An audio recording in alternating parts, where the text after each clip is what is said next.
All right, everyone, strap in. Today, we're going deep on something a lot of folks think they understand: China and those birth policies. Oh, yeah. You've heard about the one-child policy, for sure, Mm-hmm. but there's a whole lot more to it. Oh, way more. Ripples we're still feeling today. Absolutely. And not just inside China either, Exactly. Global impact. And what gets me is it's not just about, like, population numbers on a chart. Right. This is culture, economics, people's lives.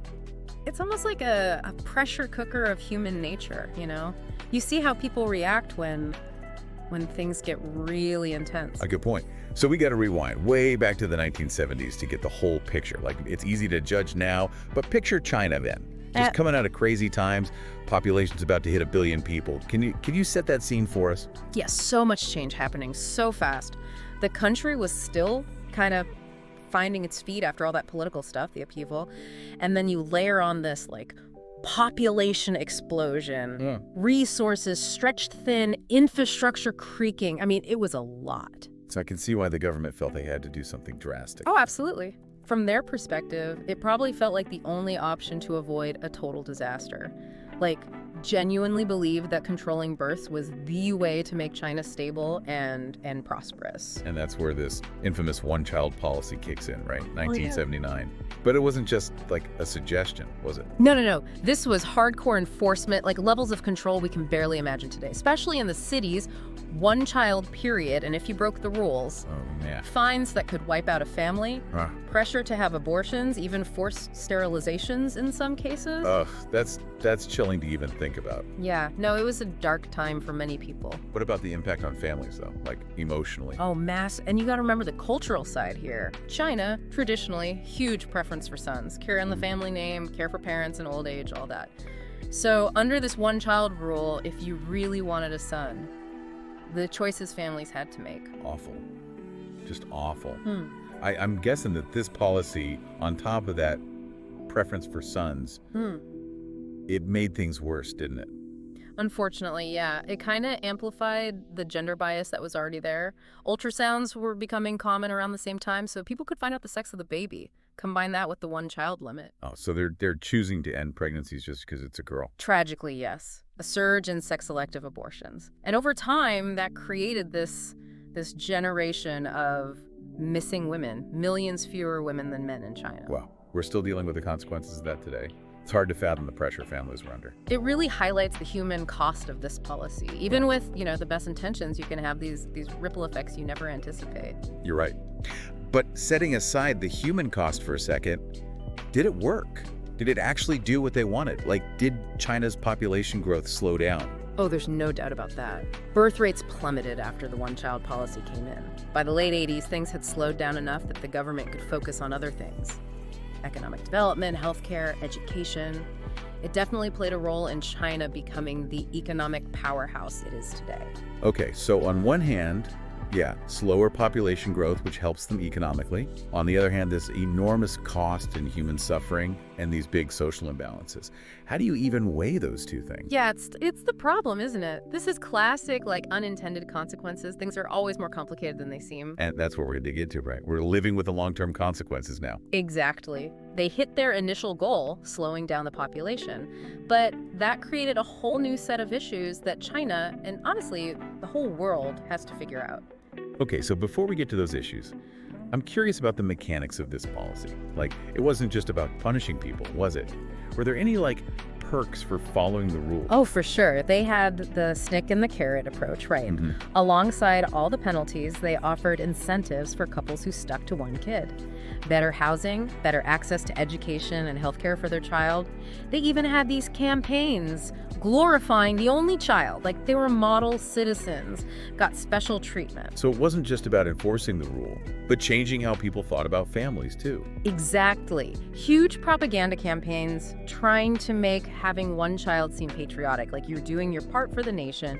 It was about reshaping people's dreams for their family life, not just their actions. It's wild how they tried to control not just what people did, but how they thought. Right. And it worked to a degree, especially for people growing up in the cities. That small family became the norm.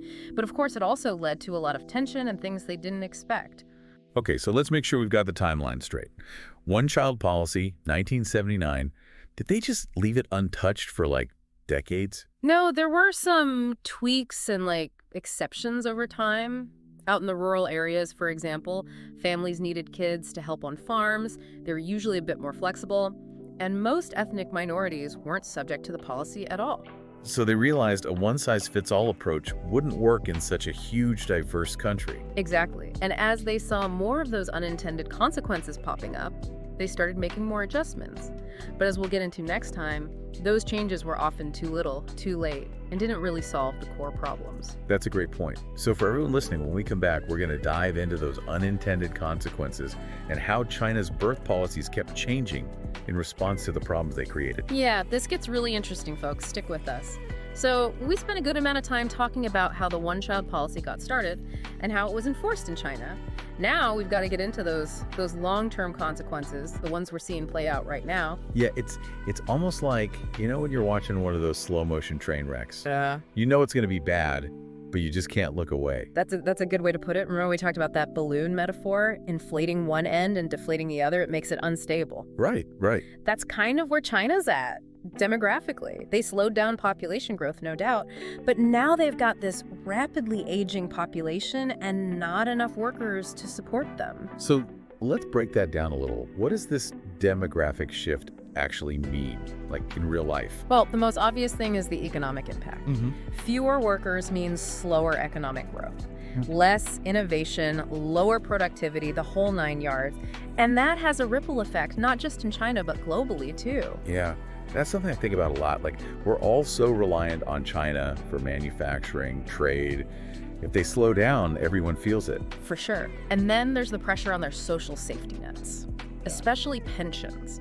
You've got this shrinking pool of young workers who are supposed to support a growing number of retirees.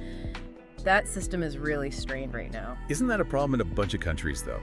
Like a ticking time bomb kind of thing? Oh, absolutely. But China's situation is, more extreme because of that one-child policy. They're trying to find solutions to make it sustainable, but it's tough, man. It's tough. So we've got these huge economic problems, social pressures.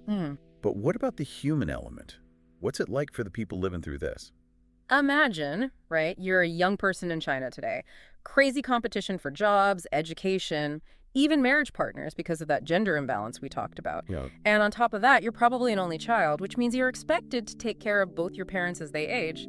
It's a lot of weight on your shoulders. I was reading about that, the 4-2-1 problem. Oh, yeah. 1 kid, 2 parents, 4 grandparents. It's got to be overwhelming. Yeah, it is. It leads to all this anxiety, pressure, sense of isolation, like you're alone in this. It's kind of ironic, isn't it? This policy, it was supposed to create a better future, more stable and prosperous.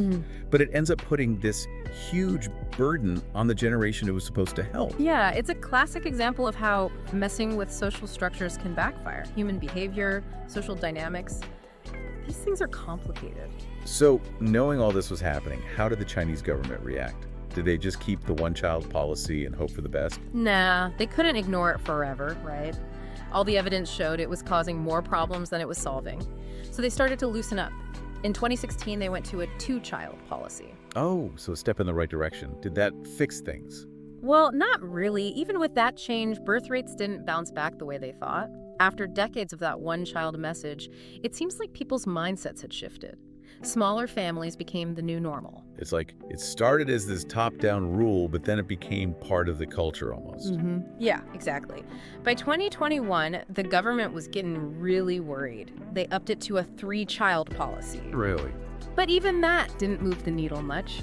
The truth is, a lot of couples in China just don't think they can afford more kids, or any kids at all. I read about that, how expensive it's gotten in China. Housing, education, healthcare, eggs. And it's not just the money. There's also this intense pressure to succeed. A lot of young people feel like having kids would mean sacrificing their careers or their dreams. So it's bigger than the policy now. Yeah. It's like a fundamental shift in their culture that's hard to undo. So the big question is, what happens now? Can China get out of this demographic mess? That is the question. It's obvious now that just changing the number of kids people are allowed to have, that's not enough. They've got to address the root causes. the economic anxieties, the social pressures. Okay, so before we get into potential solutions, let's zoom out a bit. We've been talking about China, but this isn't just their problem, right? You got it.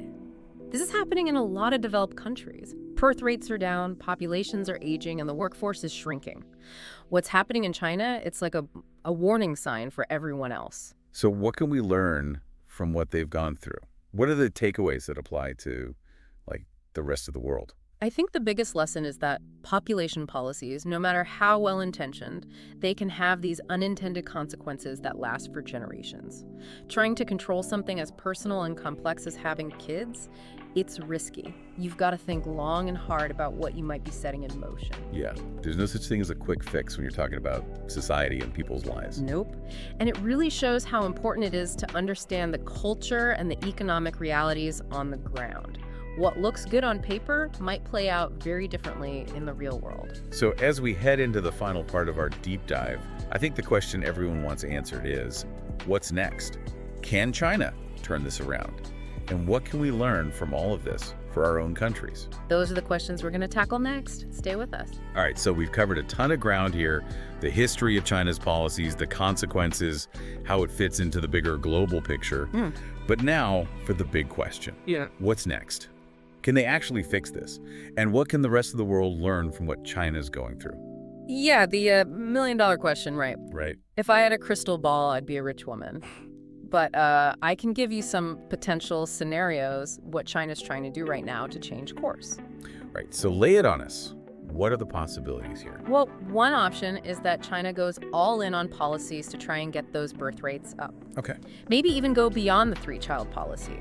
Offer big financial incentives, make childcare more affordable and accessible, help families with housing costs, like a huge investment in the next generation. Sounds expensive. It would be, but, you know, sometimes you got to spend money to make money. Desperate times, desperate measures, and all that. But even then, there's no guarantee it would work. Right, because it's not just about money anymore, right? Exactly. We've talked about how ingrained those smaller family norms have become. It's about lifestyle, personal goals. It's just different now. So what if it doesn't work? What if they can't get those birth rates back up? What's the backup plan? That's where it gets really interesting. They could lean into this demographic shift, like fully embrace having an older population. Imagine huge investments in robotics, automation to make up for the smaller workforce, redesigning cities to be more senior-friendly, overhauling their healthcare system, pensions, the whole shebang. That's a huge EE undertaking. Oh, for sure. It would be like reinventing their whole society to work in a totally new way. But they're already starting to do some of this. They're putting a ton of money into AI, robotics research, experimenting with different elder care models. It's like a giant social experiment, and the whole world's watching to see what happens. This is a bit out there, but could this actually be a good thing for China? Like, they kind of stumbled into this situation, but what if they end up being the world leader in elder care tech? Like, they became a manufacturing powerhouse, but for a whole different reason. You know, it's possible the global demand for elder care solutions is going to be enormous as the population ages everywhere. China could turn this into a competitive advantage, but it would take some serious vision and leadership to pull it off. Okay, so we've got two big paths. Try to reverse the trend or figure out how to live with it. What do you think is most likely to happen? I think it'll probably be a mix of both. Keep trying to encourage larger families, but at the same time preparing for that older population. It's a tough needle to thread, for sure. No easy answers. So, stepping back for a second, what can the rest of the world learn from all this whole China experiment? Well, first off, it shows just how much demographic trends matter. Like, they have a huge impact on everything. The economy, society. Countries need to start thinking about this now, not 10 years down the road when it's too late. An ounce of prevention is worth a pound of cure, or however that saying goes. Right. And also that population policies, they have to be thought out so carefully. China shows us that even when you have good intentions, you can end up with these unintended consequences that last for decades. It's a cautionary tale, that's for sure. But it also shows that even with these huge challenges, societies can adapt. They can find ways to make it work. Oh, absolutely. There's no easy answers, but when you understand the situation and you're willing to change and adapt, you can create a better future. I really believe that. That's a great note to end on. Thanks for joining me for this deep dive. I feel like I learned so much, but I'm still processing it all. Same here. It's been great. And for everyone listening, What are your thoughts? Do you see any parallels in your own country? What lessons can we take away from all this? Let us know, and we'll see you on the next deep dive.